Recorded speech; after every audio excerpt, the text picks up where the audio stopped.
এক ছিল ছোট্ট একটা ইঁদুর, নাম তার মিলো। সে থাকতো এক সবুজ বনের আরামদায়ক কোণে। মিলো এতই ছোট ছিল যে অন্য পশুরা প্রায় তাকে তার আকার নিয়ে হাসাহাসি করত। কিন্তু মিলোর একটা বিশেষ গুণ ছিল, সে ছিল অসম্ভব সাহসী। একদিন সকালবেলা বনে হইচই পড়ে গেল। ভালুকের পিকনিক থেকে মধুর হাড়ি গড়িয়ে পড়ে চলে গেছে অন্ধকার রাতগুহার দিকে, এক জায়গা যেটার কাছে যাওয়ার সাহস কেউ করতো না। আমাদের মধুর হাড়িটা দরকার, গম্ভীর হয়ে বলল ভালুক। কিন্তু কেউ ওখানে যেতে চায় না। আমি যাব, চিৎকার করলো মিলো। সব পশুরা হেসে উঠল। তুই তুই তো খুবই ছোট। কিন্তু মিলো কারো কথা কানে নিল না। সে ছোট্ট একটা ব্যাগ গোছাল, একটা গভীর শ্বাস নিল আর রওনা দিল অন্ধকার রাতগুহার দিকে।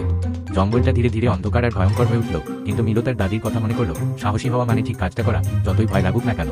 অবশেষে সে যখন গুহায় পৌঁছালো, তখন দেখলো মধুর হাড়ি দুইটা শিকড়ের মাঝে আটকে আছে। ঠিক তখনই একটা ছায়াময় কিছু লাফ দিয়ে বেরিয়ে এল। আসলে সেটা ছিল একটা পুরনো পেঁচা, যার পালকগুলো এলোমেলো ছিল। ও, আমি তোকে ভয় দেখাতে চাইনি, বলল পেঁচাটি। আমি ভাবছিলাম তুই বুঝি আবার সেই এখন আমার খাবার চুরি করতে এসেছে। মিলো হেসে বলল, আমি শুধু মধুর হাড়িটা আনতে এসেছি। পেঁচাটি তাকে সাহায্য করলো হাড়ি তুলতে, আর একসঙ্গে তারা সেটি গড়িয়ে নিয়ে এল পিকনিকের জায়গায়। সব